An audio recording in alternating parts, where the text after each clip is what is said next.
শীতকাল তো আয়া পড়ল। শীতকাল আইলে বুঝছেন একটা জিনিস ভাল লাগে, সেটা হচ্ছে শীতের সকালের যে সূর্যটা ওঠে আর ওই সময় মিষ্টি, মিষ্টি যে রোদটা ভাই একচের ভাল লাগে।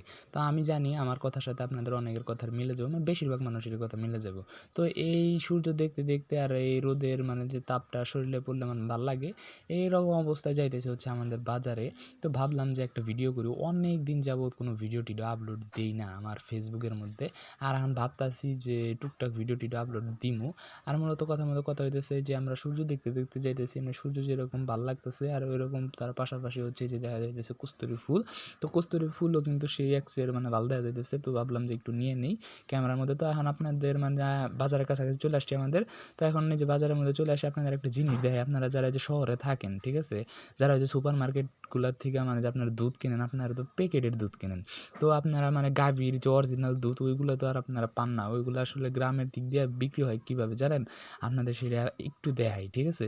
এই যে আপনারা দেখতেই পারতেছেন এই যে সাদা ইয়ের মধ্যে যে দুধ, তো এরকমভাবে মানে মানুষ ১ কেজি ২ কেজি এরকমভাবে আনে, মানে সের বলি আরকি আমরা টাঙ্গাইলা ভাষায়। তো মূলত আমরা ১ সের ২ সের এরকম করে অনেকে আনে, আবার অনেকে কিনে নেয়। বিশেষ করে হচ্ছে যারা এই যে জোগাইলা আছে, মানে যারা হচ্ছে এই ১ জন ২ জন মানুষের কাছ থেকে মানে এখান থেকে কিনা সবকিছু জড়ো করে আবার টাঙ্গাইল শহরে বা অন্যান্য জায়গায় মিষ্টির দোকানগুলাতে সেল দেয়। তো এটা হচ্ছে আমাদের মাঠ, আমাদের স্কুল মাঠ। আর আমাদের স্কুলের নাম হচ্ছে মেজর মাহমুদুল হাসান উচ্চ বিদ্যালয়। এটা হচ্ছে মাহমুদনগরে।